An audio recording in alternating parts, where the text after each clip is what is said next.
Right, Matt.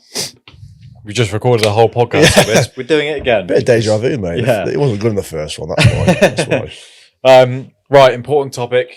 So important. We talked about it twice. Yeah. Procrastination on one's health journey. So, a client reached out to me. He's been listening to the podcast recently. He said, "Can you talk about the subject of procrastination? Why people procrastinate on their health? Don't start."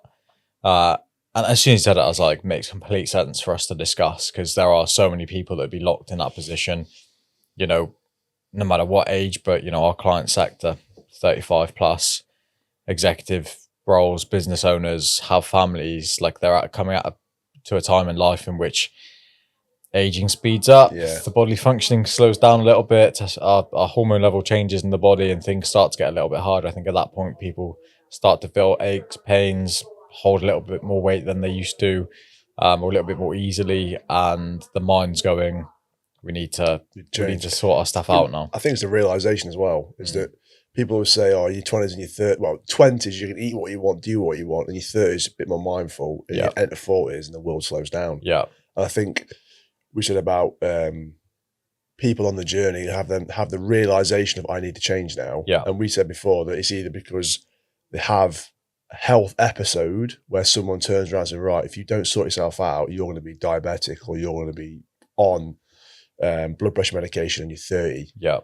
And maybe part of that in a lifestyle, which definitely is lifestyle in terms of the stress of the job, but actually we know that physically, if you put yourself in a significantly better health, you're more cardiovascularly fit, sort of ailments related to cardiovascular health are less likely to be. It's one less thing for you to worry about.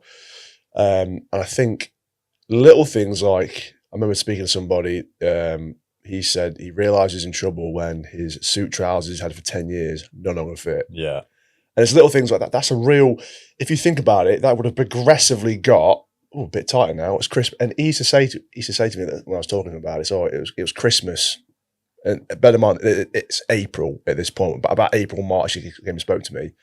So I know a bit of Christmas weight. I was like, mate, it's been 3 months. Yeah. What do you mean it's Christmas weight? Like, that's clearly become your lifestyle was clearly at a situation where you're gaining weight consistently.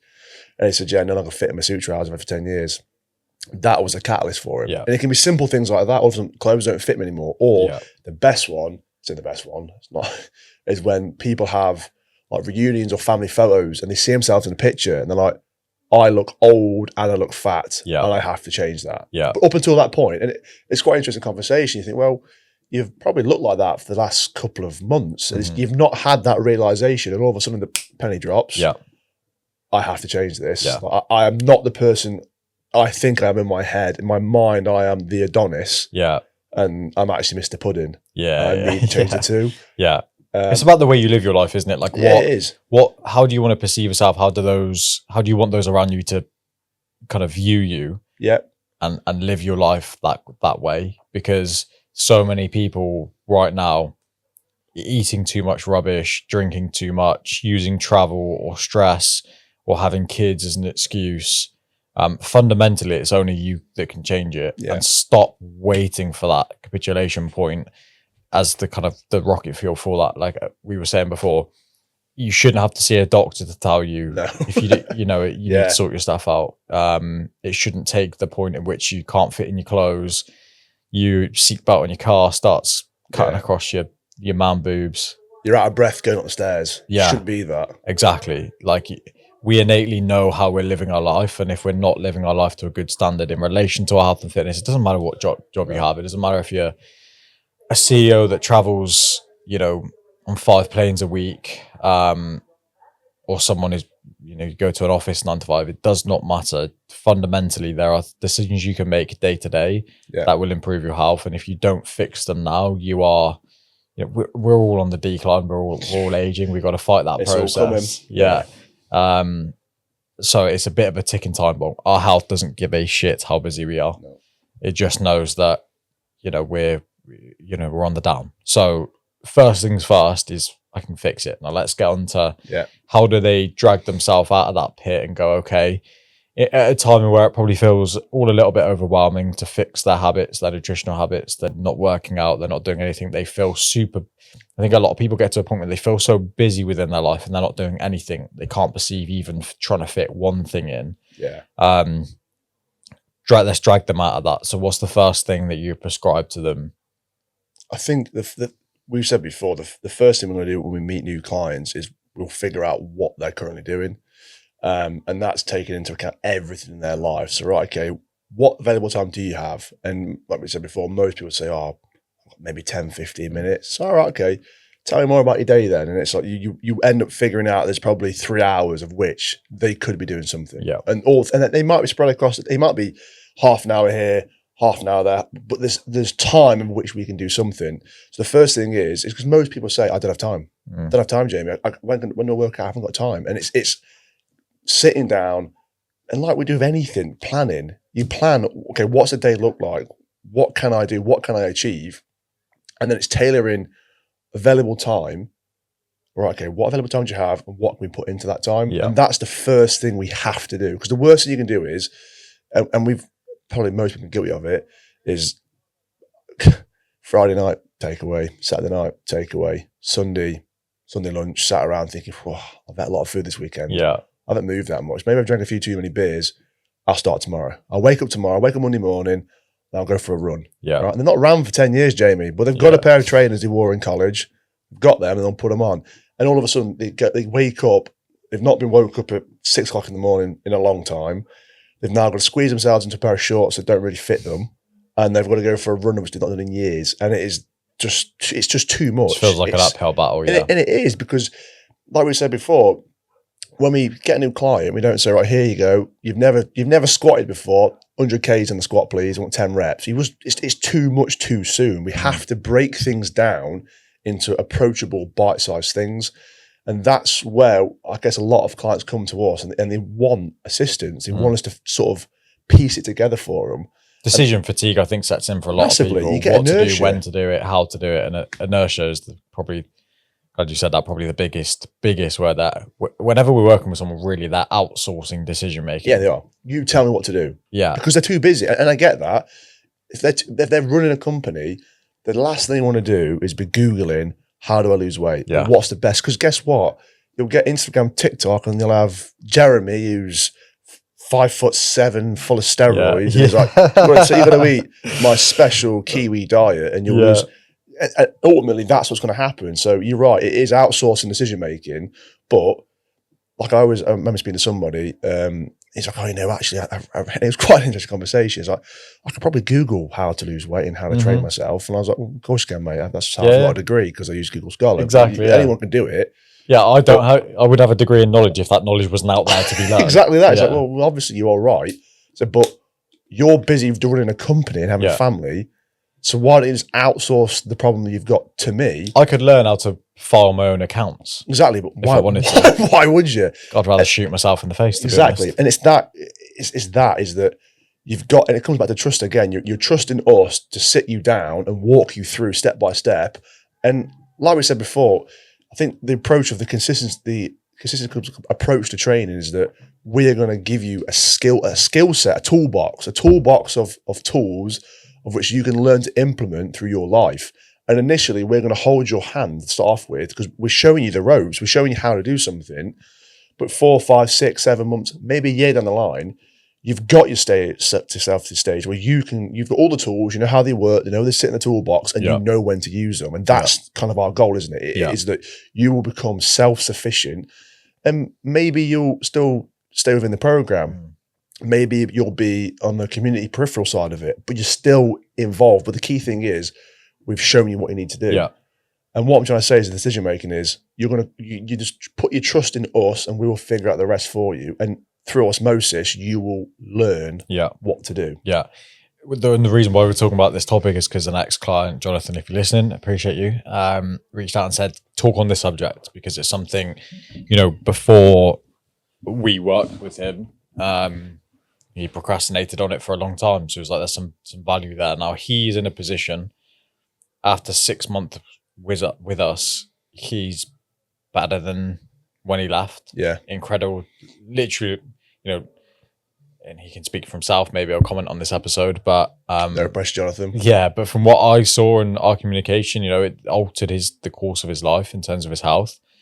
And he's doing it himself now. Yeah. And we still stay in touch, and really that's what this is about. But he took time to get to that point. Yeah. Why did it take so much time? And I think, like you said before, inertia is the biggest thing. It feels like all too much. I don't think it's ever really, when people say I don't have enough time, I don't think it's a time issue. I think it's a bandwidth issue. Yeah, it is. They can't perceive. Yeah. How will this work in my life? Yeah. How will I do this? I'm so busy and stressed as it is. How can I work out for an hour? How can I prep my food? How can I do all these things? But as you said, when you start to do a bit of microanalysis on their time and their schedule and their routine and the bandwidth they spend on thinking about this stuff because they're not doing it. Yeah.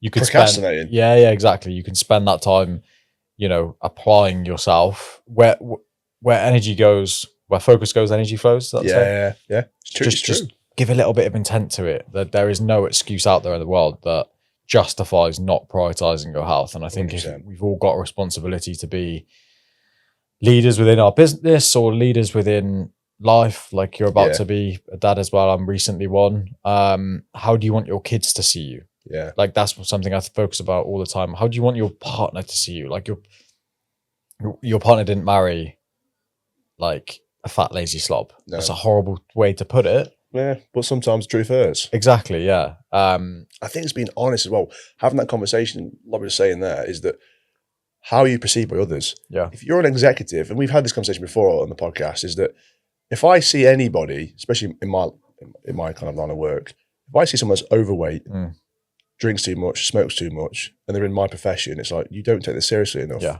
Matt's a firefighter, by the way, for context. That makes sense of that. But you see someone that's in shape, and again, I'm not expecting the 6'6", Adonis bodybuilder. I'm not expecting you. we're not expecting that. Everything's, and this is another thing that good point probably raised whilst we're kind of bimbling through my rabbit hole, is that don't compare yourself to others. Mm-hmm. Your journey, the saying that stay in your lane can be quite derogative, Jimmy. Don't get me wrong. If I say stay in your lane, it comes across in a bad way. But what I mean is that you are you, and you have a specific genotype, a specific frame, a specific life. It's all personable to you. Interests, mindsets. Exactly. Yeah. How you perceive things, how you perceive emotions, how you interact with people. That's specific to you. So, we have similarities, but we're not the same person. So we can't compare ourselves. We can look and say, actually, Jamie's, maybe I could do that. But I can't look. So well, Jamie's done been a bodybuilding show. I've never done that. Well, I'm a piece of shit then. You can't allow yourself, use other people for motivation, but don't try to be that person because you're never going to be there. And what I'm saying is, in terms of coming back to the perception of people have of you, if you're in shape, right, and you're not going to be ripped at all, right, but you maybe you run, maybe you do a triathlon, maybe you do whatever it is, maybe you do high rocks, whatever it is, and you're in shape, you look the part, I guarantee any people you meet in business, they're going to look at you and your frame and how you present yourself. Not only are you probably more confident because you're confident in yourself of how you look, the way you approach them, the way they approach you, it's different. Yeah. Because there's straight away a subconscious thing, how our brain's about perceiving threats, right? If someone's in shape, you think, realistically, your brain's going, that person could probably fuck me up real bad. Yeah. That's essentially, that is the key, primitively, man. That is exactly what happens, isn't it? But it presents itself day to day as, oh my God, they're in shape. They look after themselves. Exactly. But it's that part, they could really fuck me up. It's a primitive side to your brain. But also, if nothing else, if you're in shape, you do triathlons and you're trying to do business with somebody else, right? And they're also in shape. Straight away, you've got this, I say in shape, you're on this journey. You've got this conversation starter. You've got this affinity. It's like a camaraderie. You know what it's like. And I guarantee when you meet people like that, it's like an instant relationship. You've just got something. Yeah. I got one of my clients, Hans, he's like high level executive for one of the world's biggest companies, travels literally all the time. Fantastic guy. And I said to him, because literally he travels so much, the base of his nutritional system, his diet, he literally turns up to big round table meetings. Yeah. Whatever's served is served. Maybe there's buffet bits to pick from, and that's pretty much that's literally how he eats. That's how busy he is. And there was a little bit of mental resistance in the early part of like having didn't want to make people feel uncomfortable or be seen tracking food or any of that. I said, mate, you have to break down your walls. You're limiting your life because of how you're perceiving someone else is going to think about it. And in my experience, every single time I went to a business connect thing in London, and I was recording my food. I was actually recording, so I took my camera with me. The camera recorder on now, almost like a vlog of how to manage a day where you're traveling with business, you're meeting new people. And I was recording it, and people started asking, like, what are you doing? Why? And it broke down barriers. Straight away. They were like, oh, I'm actually trying to eat a little better. Oh, I tried this and it didn't really work. Do you have any tips? It kind of brought everyone together. I think a lot of people in the business setting are scared to have that conversation. They don't want to make other people feel uncomfortable. There's a big culture around that of you just eat and drink as much and do business around the table and that. But fundamentally, none of that matters really. All that matters is that you're fit, healthy, you feel good about yourself, you're enjoying your quality of life, you've got your family, and then work everything else around that. Have your foundation. Yeah. You know, your fitness is a foundational part of us. If you go back our ancestry, the fitter you were, the more likely you are to survive. Because guess what? You can chase survival of the fittest. It's exactly that. And it comes into every part of your life. We've already mentioned in the podcast is that how many trips you want to make from the car? Yeah. It's one. That is the correct answer. Yeah. It's always one. And it's the same thing of you want to go up a flight of stairs and not be out of breath. Can you imagine, I've seen this, is that you go up a flight of stairs and you're trying to have a conversation with somebody and you're out of breath. Yeah. How does that look? Like, maybe it's my perception. Maybe it's what I believe people maybe should do. You know, we should all be in as best shape as we can be in the time that we're in. Yeah. That's my belief. That's my opinion, because it helps every part of your life.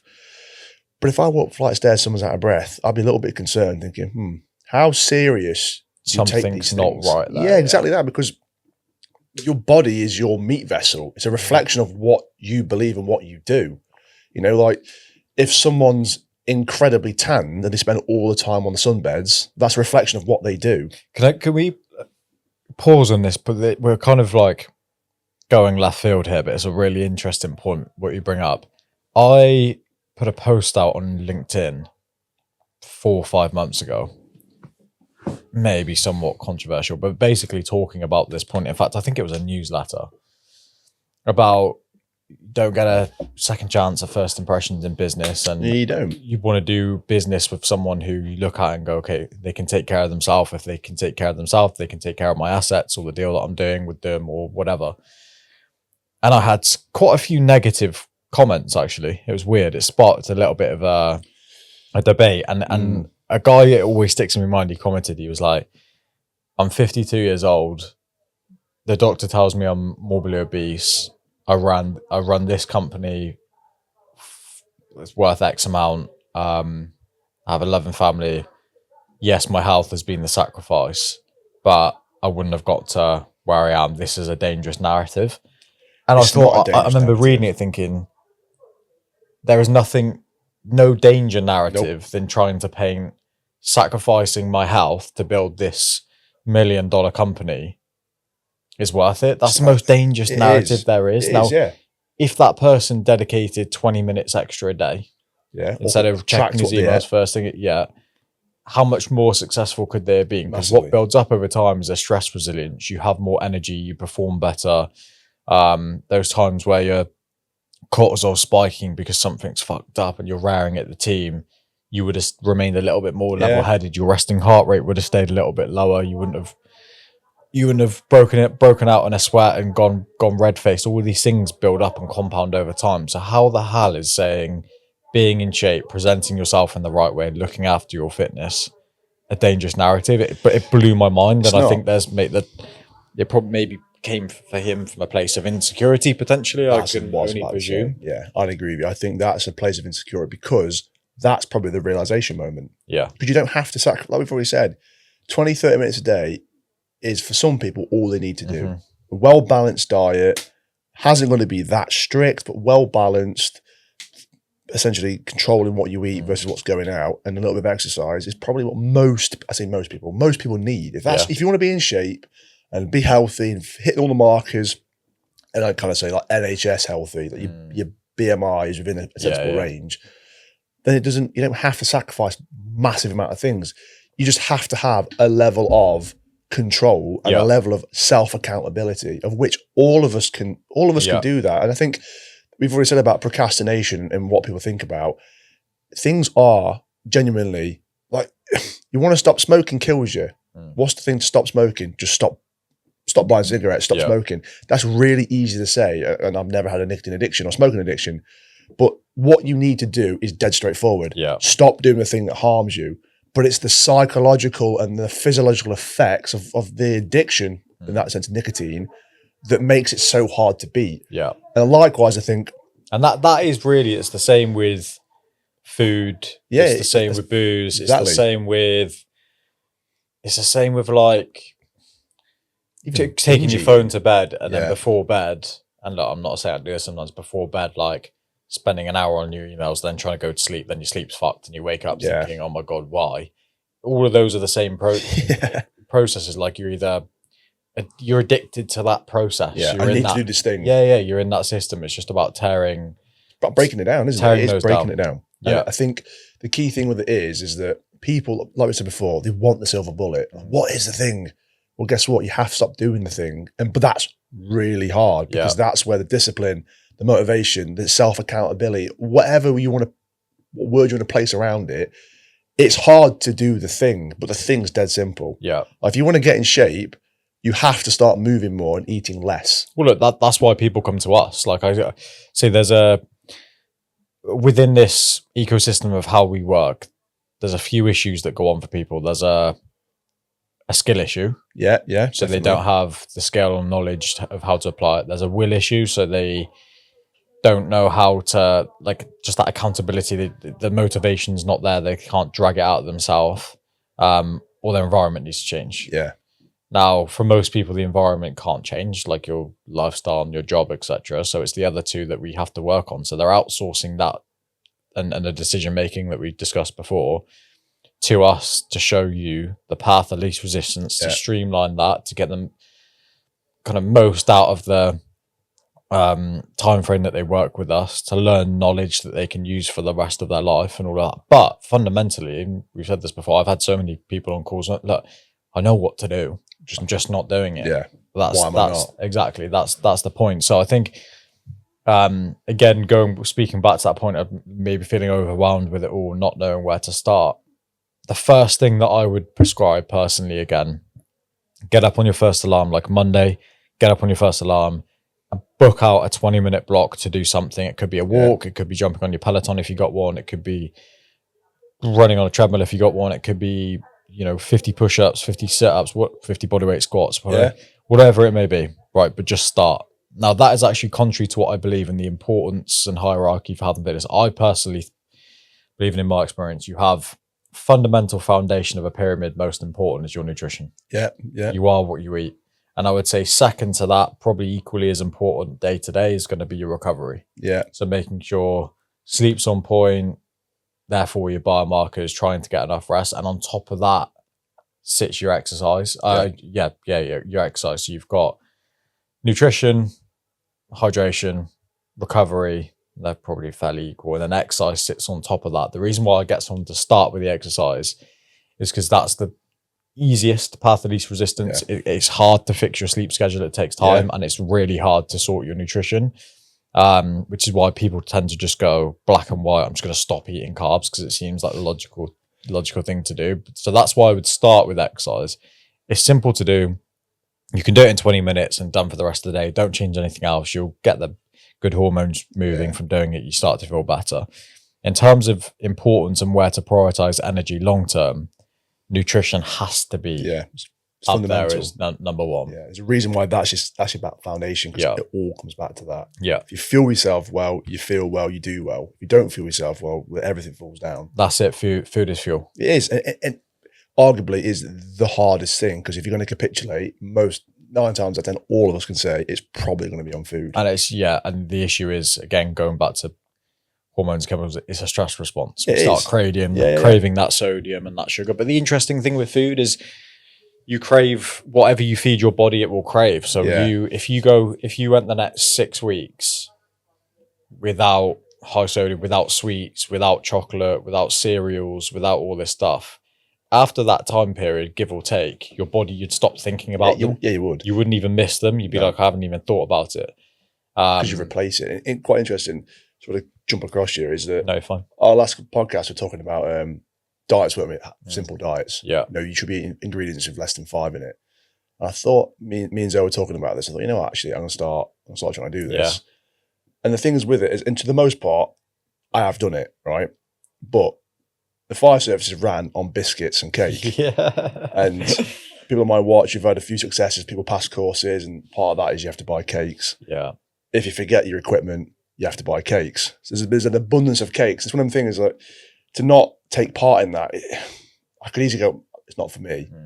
But it's, instead of having 10 biscuits, I'll have 1. Yeah. And it's what we're saying about, you're not going to have massive changes. My kind of discipline to not break in and just smash biscuits, it's fairly strong. I mean, I've done it for long enough that I can be like, I don't need to do that. I can stop myself. But every now and again, busy night shift, I'll have 1. It happens. It happens to everybody. So what I'm trying to say is that, yes, after a podcast, I thought, you know what, I'm going to stick to this as clean and as organic and as least amount of processed ingredients as possible. Yeah. But that's not going cold turkey. It's slowly replacing things. Yeah. Like, it's taking more fruit with me to work. So instead of having a biscuit when we have our tea break, I'll have an orange or a banana. What I'm trying to say is, it's little things. And no matter how experienced or how long you've done something for, the same thing applies. It's just that for potentially for me and you and other people, is that we kind of fall back into the train tracks maybe a little bit quicker than John or David or Susie that's never done it before, because they're still trying to figure out how this works. Whereas we have the experience of, we've done it before. We just need to get ourselves back on the right train track. And it's like, happy days. Here I am. Jonathan raised that. He said in the message where he said, can you talk about this subject? He said, I know you two are wired into it. Yeah. And we are, absolutely. And I said to him in the message back, I was like, we are, but equally it's a journey that never stops within life. Like, there is a fat kid inside me dying to get out every single day. If there is like chocolate around me, you'll find me staring at it, and I'll be battling in my mind. Mate, I just got a flashback you said about that. Your first prep, this would have been maybe 4 or 5 years ago. We're at Miller's parents, right? And Miller's mum makes cakes. Oh my God. I can remember this. That. Yeah. And I felt like such a horrible bastard. I forgot about that, yeah. I remember she'd bring all these cakes out. I'm like, I'm going to fucking devour these. And you're sat in the corner, and Zoe's like knocking me like, fucking Jamie's on prep. I was like, No. I remember looking at you like, sorry, mate. You're like, yeah, it's fine. It's fine.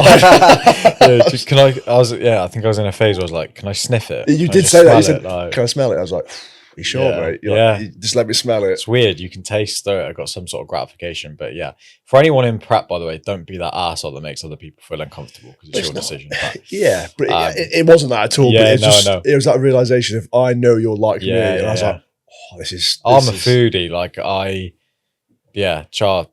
well, you know, anyways, and same as you. So it's a constant battle for me. Like I know people that aren't interested in sweets and chocolate, and which I find really bizarre. But it is like absolute crack to me. So it is a constant battle. However, it's not about abstaining completely 100%. But if fundamentally you tick most of the boxes within your life, if you work out, you try and sleep relatively well, you get your daily exercise in, you make sure you fundamentally get enough movement in throughout the day.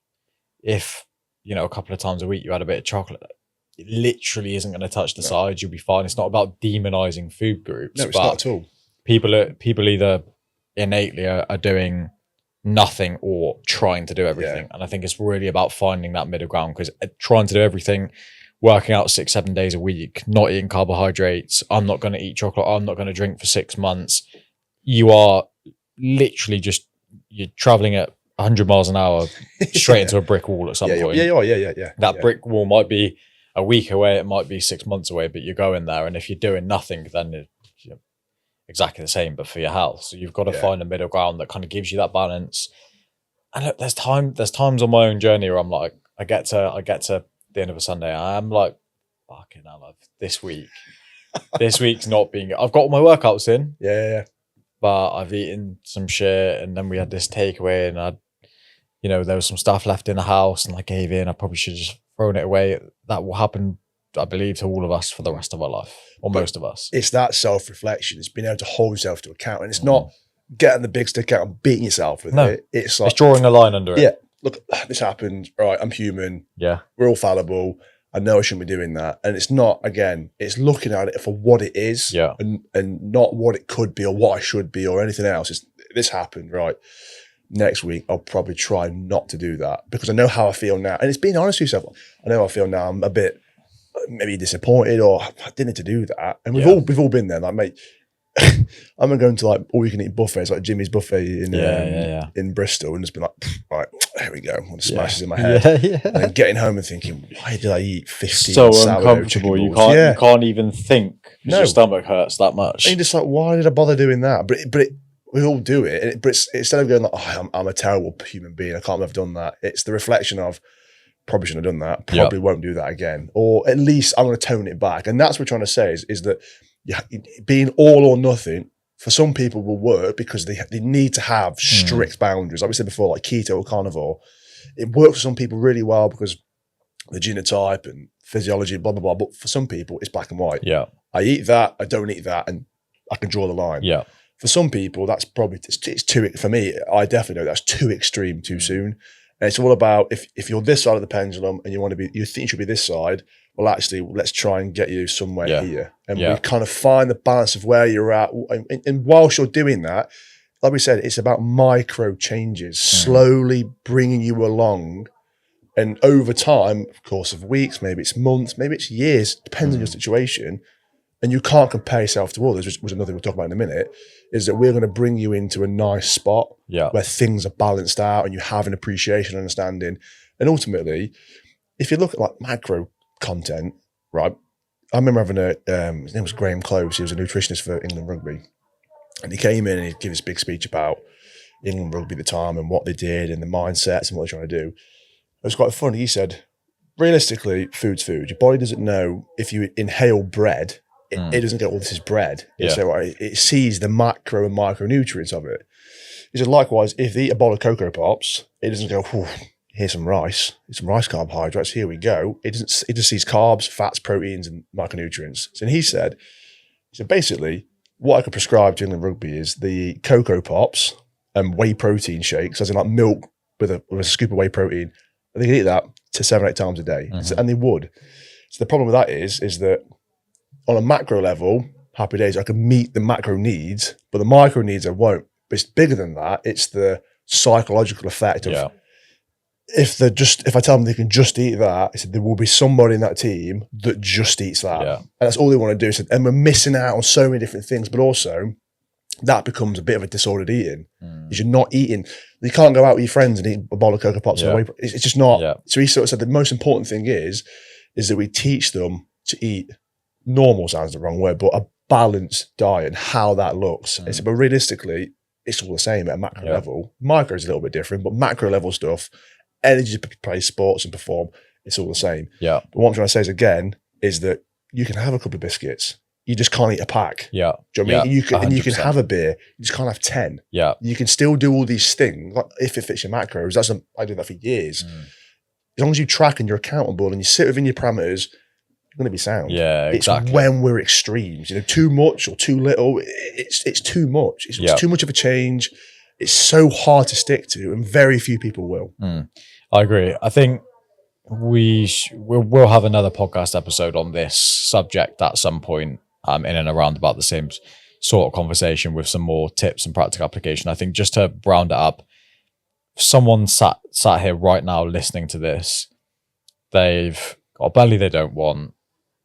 They aren't doing anything exercise-wise. They eat poorly at the moment. They don't prep any food. They drink a little bit too much. The first thing I'll prescribe them to do, set your alarm at a slightly different time, get up, spend 20 minutes doing something exercise-wise. Focus on your hydration. So drink water throughout the day. get 20 minutes of exercise done and do that for the first 7 days, and that's it. Don't want you to change anything else. Yeah, just get used to habit. Exactly. Second week, I want you to continue to do that, but reassess your nutritional intake. So don't change any of the core meals, just take the snacking away. Yeah. And just see how you feel. From there, you've built the momentum. And it's literally as simple as that. So week 1, do 20 minutes of exercise in the morning. Make sure you're hydrated, about 3 liters of water a day. Week 2, continue to do that, but take away the snacking within your day. Keep the core meals, just take away the snacking. That's all we want you to do. So we'll end on that. Anyone that takes that away and, puts that to action, please drop us a message personally. Like, we'd love to know how you get on with it. And of course, we can offer some advice and guidance on that. But an important topic, one we'll cover again for sure. And the next topic I want to cover with you, and I'm going to end this one on this. There's been some studies coming out recently around weight loss medication. Oh, God. Some dangerous studies from here in the UK, some big media outlets, Sky News, Good Morning Britain. A doctor stood up and talked about this as well, basically saying that these weight loss drugs can reduce your cancer risk by up to 50%. Now, I've gone through the studies. The numbers don't make sense. Those headlines aren't factually correct. No.